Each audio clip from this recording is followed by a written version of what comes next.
All right. Yes, I'm Suzanne Staggs, and I think Neil defines hard act to follow. So for something completely different, I'm going to tell you actually about something that is very exciting.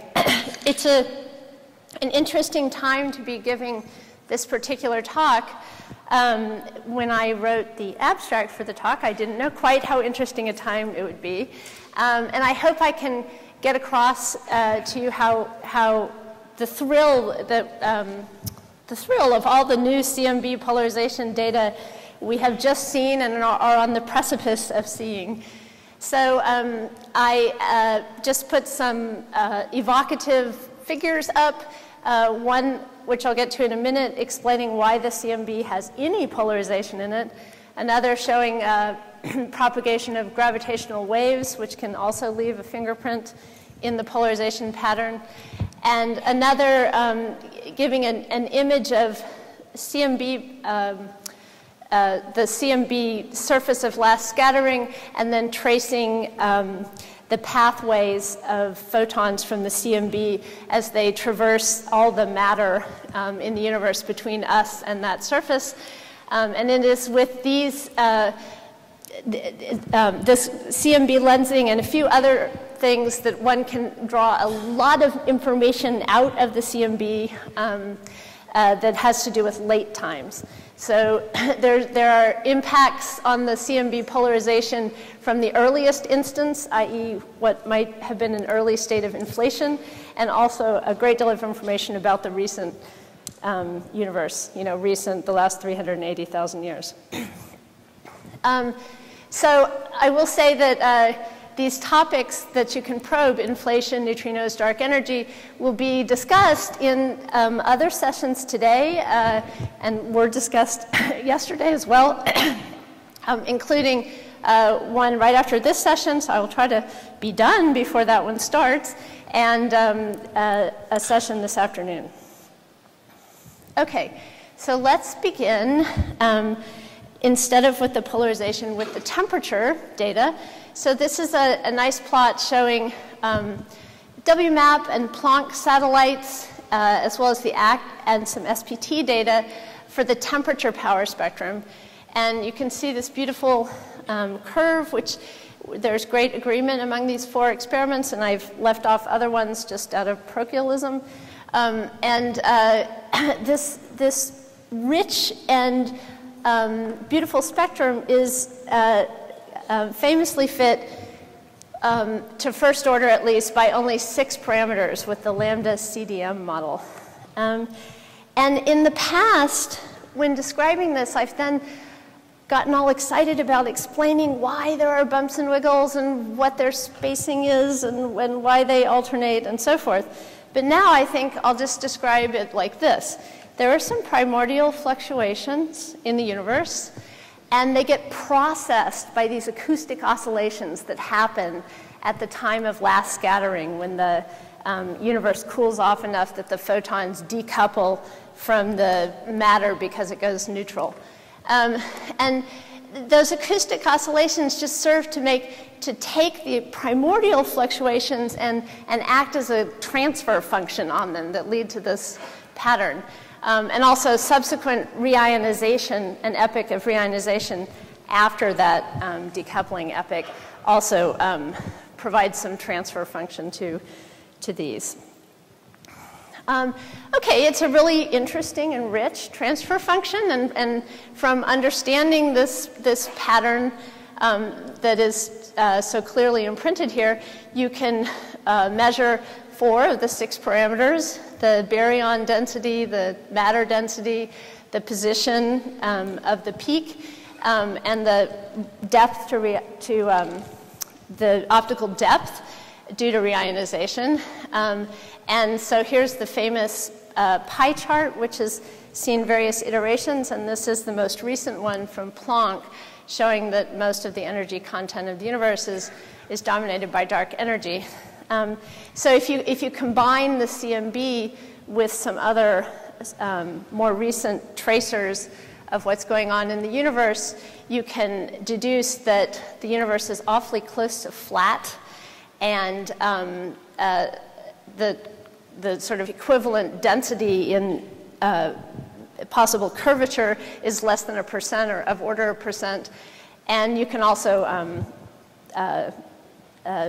find little h, which is Hubble's constant. Okay, so getting back to primordial fluctuations, what we can tell from looking at the CMB is that they exist outside the sound horizon. The sound horizon at the surface of last scattering is roughly how far information can propagate in the plasma at the time of decoupling, and it's near the peak here.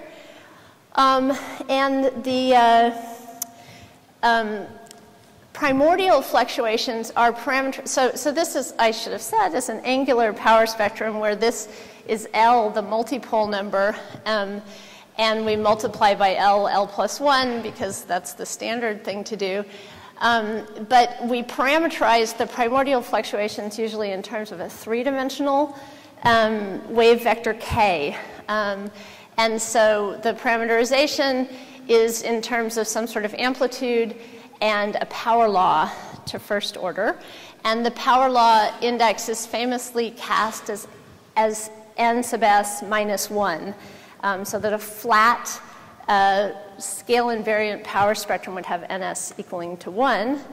And so you can take CMB data and you can undo the transfer function, more or less, and estimate P of k in bins versus k, the wave vector, the three-dimensional wave vector. And you don't have to do it this way. You can also just directly fit for ns. But this is a lovely way to look at it. And the best fit ns is shown here in the dashed purple line, and it's different from ns equals 1. So the best 6-parameter lambda CDM fit from using Planck and the WMAP polarization data, high L data from ACT and SPT, baryon acoustic oscillations. It has ns being different from 1 by mini sigma, by what is that, 5 or 6 sigma. And that is these two things are measurements that you can get out of the CMB, throwing in a little bit of extra data, that tell you something about primordial fluctuations. So what is the origin of primordial fluctuations? Well, a strong contender for the origin is an epoch of inflation prior to the decoupling epoch. So inflation is an epoch of extremely accelerated expansion, and it was posited to explain these facts about the universe, that it was reasonably homogeneous at large scales, that it appears to be quite close to flat, and that it has structure in it. So some inflation is able to give you a reason to give you a process by which you get seeds, small fluctuations, which can lead to the structures we see around us now, clusters of galaxies and galaxies, which we believe have formed from a gravitational process. So the simplest models of inflation predict nearly scale invariant spectra. As you saw, ns is near 1, and the simplest models do predict that it will be different from 1 in the direction that it is different, i.e. red. They predict that the CMB and other tracers of fluctuations in the universe will be described by Gaussian statistics, or nearly Gaussian statistics, that the fluctuations will be adiabatic instead of isocurvature. So isocurvature fluctuations would have, you would have different species changing their energy densities in such a way that the overall energy density would remain fixed. And the simplest models of inflation predict gravity waves, but a spectrum of gravity waves, but of an unknown amplitude. And so I'll just say that what we know so far, I already said the scale invariant spectrum is pretty good. prior to, let's say, March, I don't know, 17th of order, we knew that Gaussian fluctuations were a pretty good description for the CMB and matter fluctuations in the universe, and that the vast majority of the CMB seems to be well described by adiabatic, not isocurvature fluctuations. Okay, so a little bit, so point of the talk is to talk about how CMB polarization is a rich and fruitful area right now. So a few facts.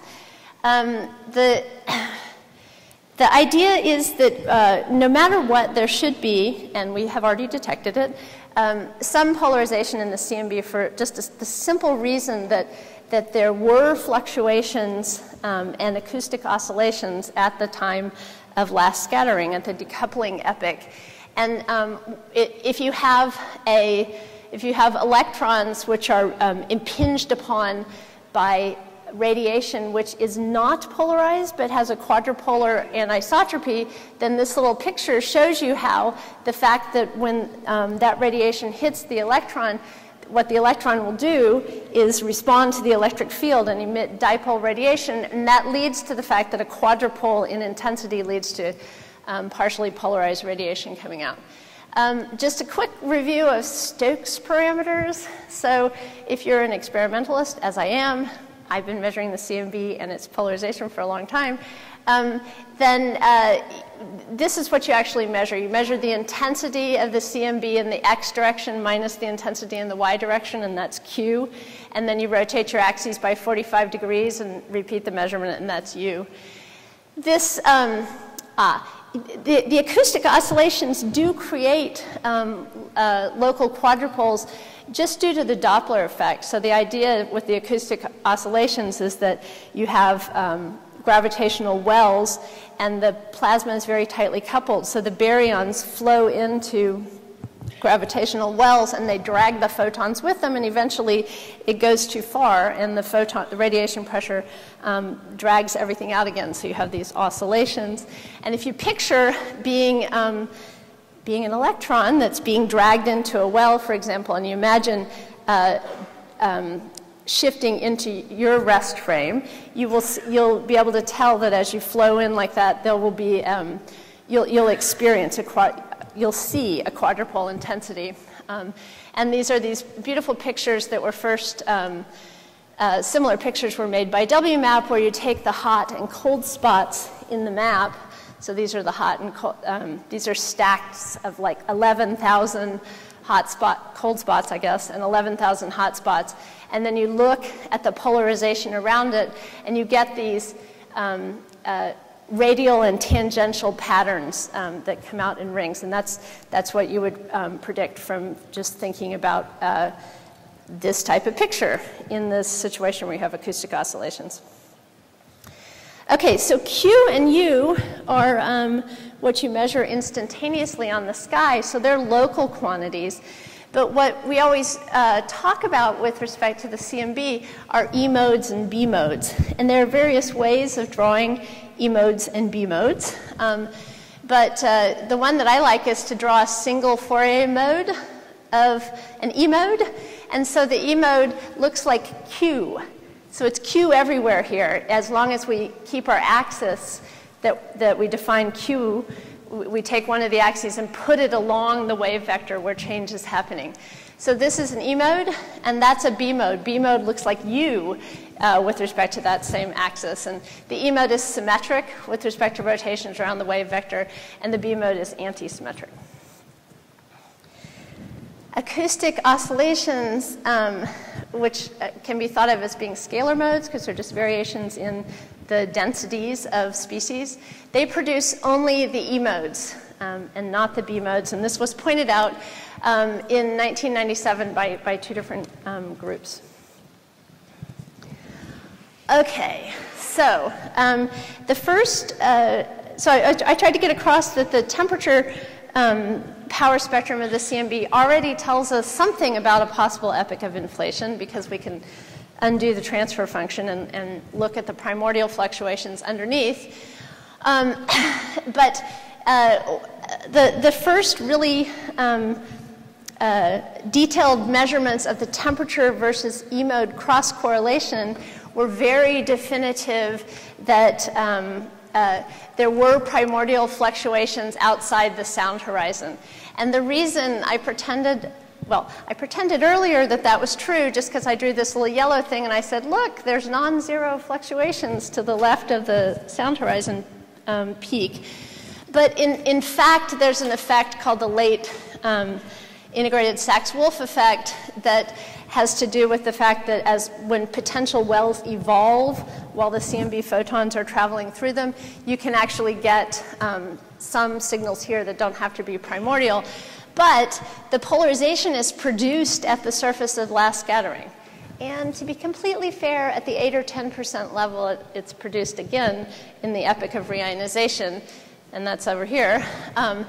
But in this region here, the polarization is produced at the surface of last scattering. And so when you see in this cross-correlation of the temperature with the E-modes, these anti-correlations here, below L of about 200, which is where the peak is, that implies there were superhorizon fluctuations at that time. In other words, there was information that was on scales larger than the distance that information could travel at the time of decoupling in the plasma. Okay, right, but let's talk about B-modes now. Okay, so there's a prediction for what the E-modes will look like because they're due to the same acoustic oscillations as the temperature primarily. And the first thing that happens is gravitational lensing of the pattern of E-mode, the symmetric patterns of E-modes.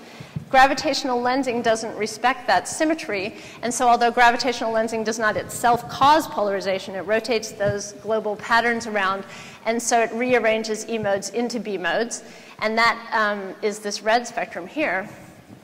But, as I mentioned before, models of inflation generically predict gravitational waves. One just doesn't know the level. And in fact, it was pointed out quite a while ago by Grishuk and I think Starobinsky that whatever mechanism you have that's going to seed you some density fluctuations from which structure can grow will give rise to gravitational waves also.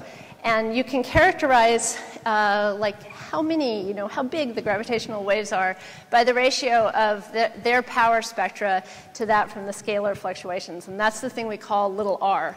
And a priori, we don't know r, as I mentioned. Okay.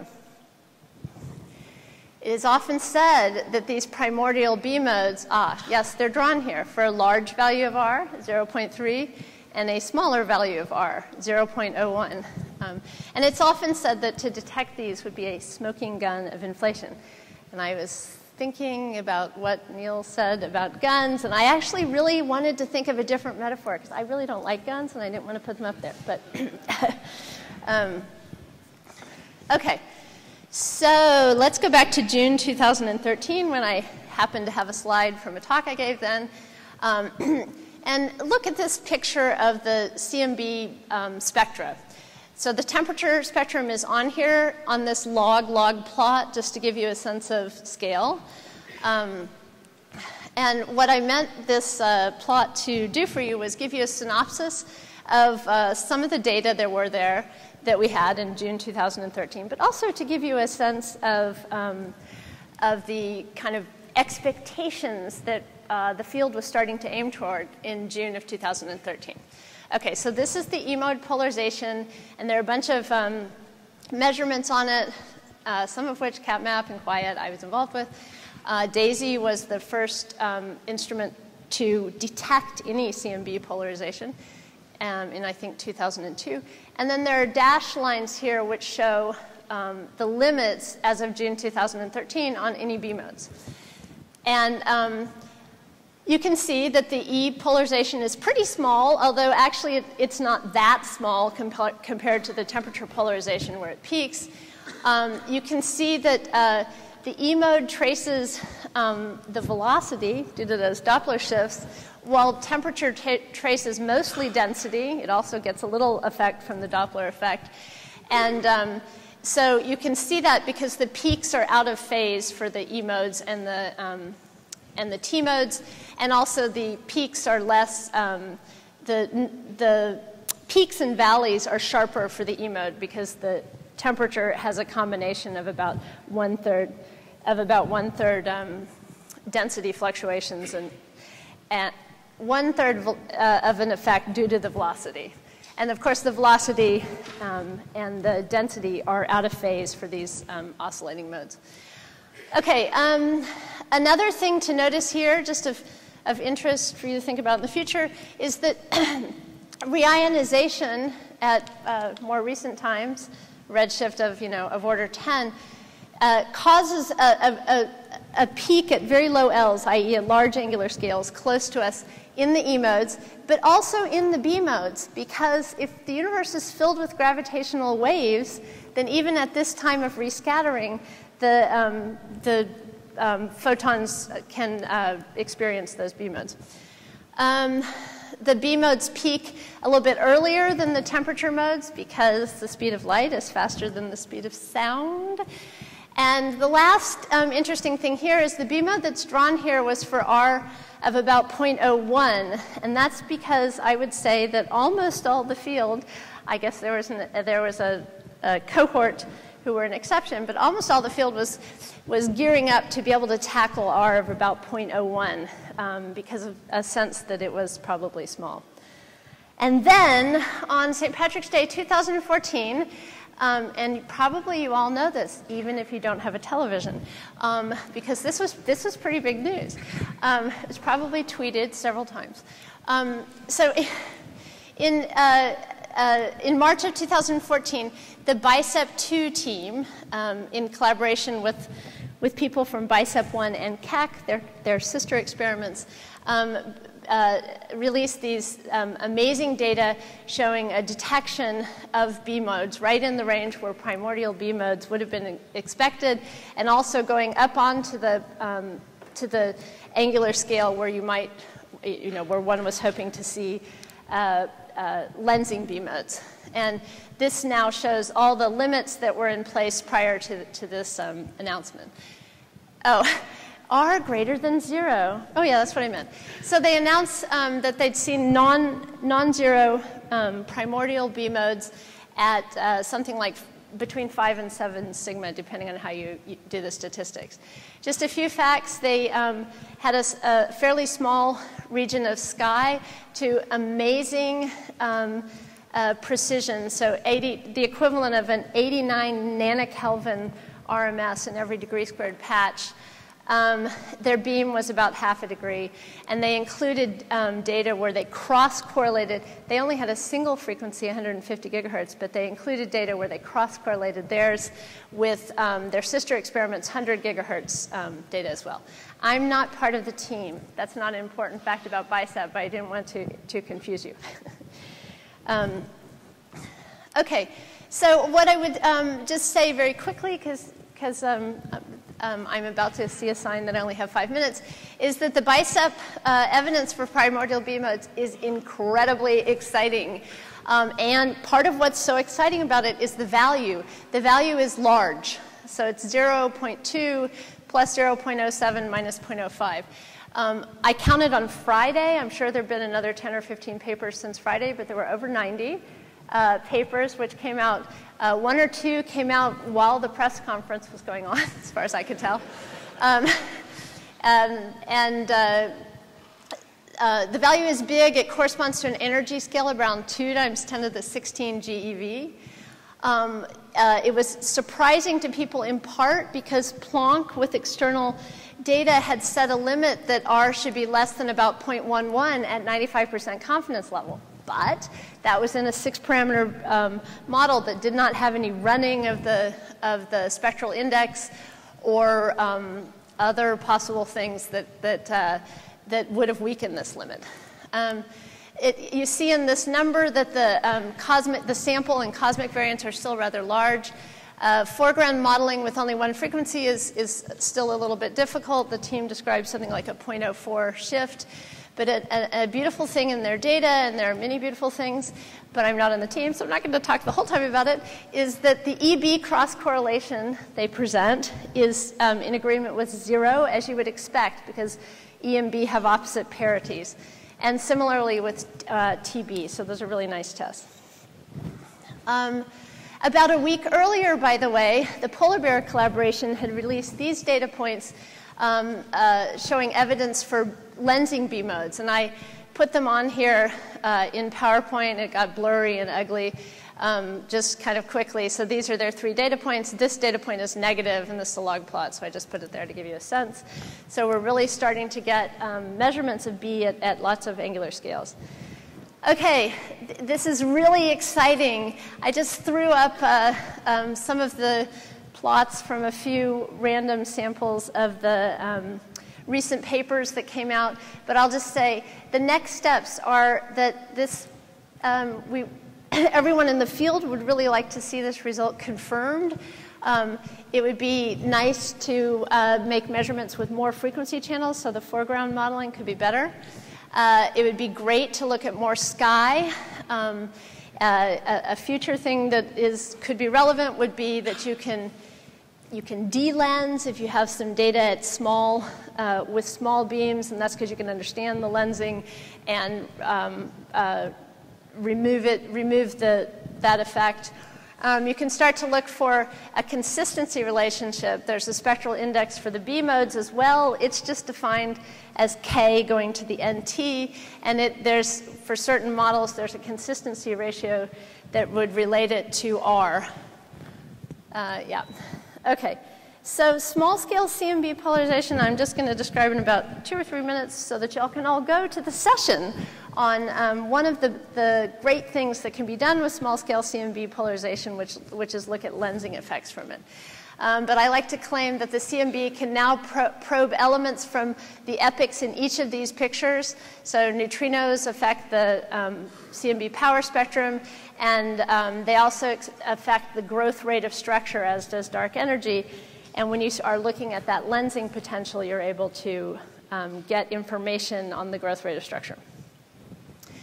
Okay, so high angular resolution power spectra, such as a number of experiments are going to or already are getting on polarization spectra, they give you a few things. One is they give you a longer lever arm for variations in NS, giving you a little bit more ability to look for a possible running, which would be like another derivative in NS. You can look at the damping tail. That depends on that's the fall off of the primary T spectrum and the E spectrum, and it depends on the energy density around the time of decoupling, and so it depends on the number of neutrinos and relativistic degrees of freedom. A really fabulous fact is that the E data are an independent data set. There was a paper on this recently, and it's been talked about a great deal. It's an independent, it's like you got another universe for free so that you can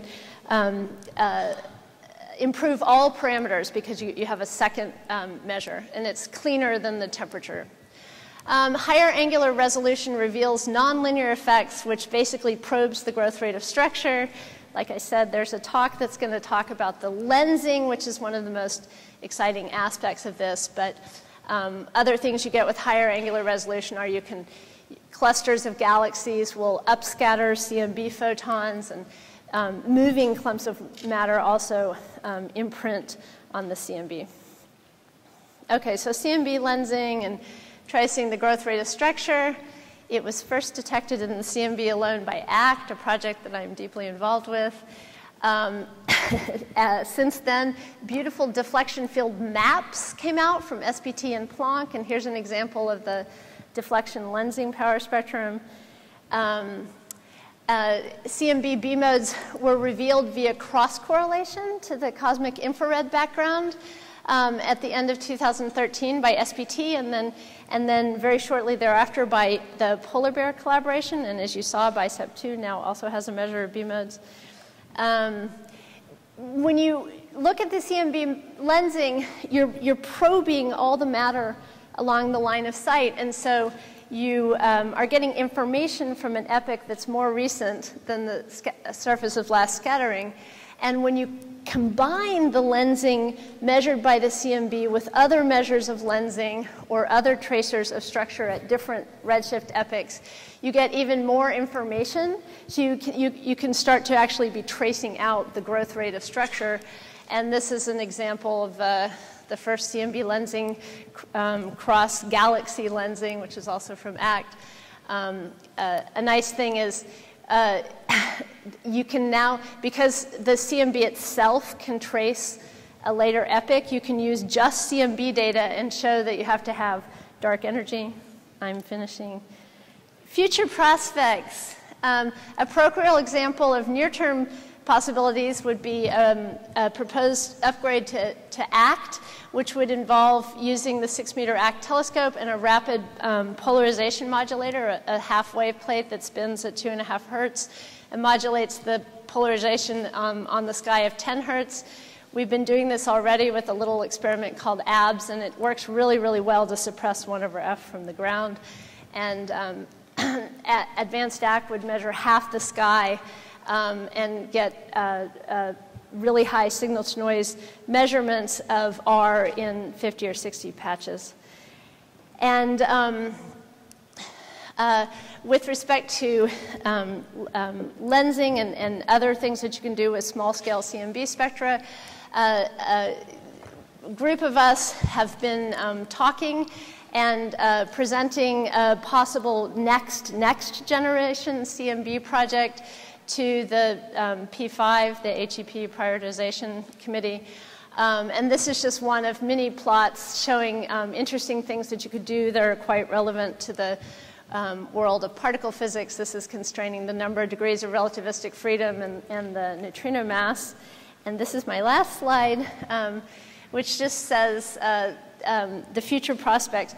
So while there has been a lot of new data, it's because what we're seeing so far with R seeming to be quite large and there being possible tension with other measures of inflation, the field is incredibly rich and inviting right now. So our goals are deeper understanding of the quantum nature of gravity, characterizing a possible inflationary potential, trying to understand the expansion history of the universe so we can measure neutrino masses, put constraints on dark energy, and fully characterize the CMB over more than half the sky. And those are our goals.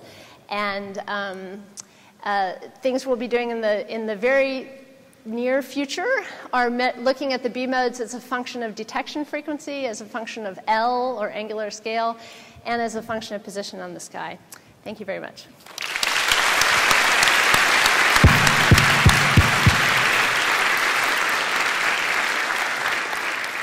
We have time for just several questions. One on the left. Hi, Suzanne. Very great talk. Given the amazing, BICEP 2 discovery and the prospects for learning a lot from the ground with telescopes and balloons, do we need to do another space-based CMB mission? Or what can we do from space that we can't do from the ground? Well, what you can do from space is go after that reionization peak in the B-modes. And I would have to go back a lot of slides to get to it. But that reionization peak will be really challenging because you have to look over the largest scales on the sky. It's at L of like 8 or 10. And so foregrounds will be a real problem. But if R is really big, like 0.2, it's very feasible that you could go after it. And space is probably the easiest way to do that.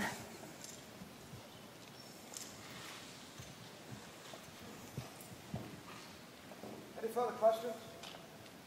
If not, let's thank all the speakers again.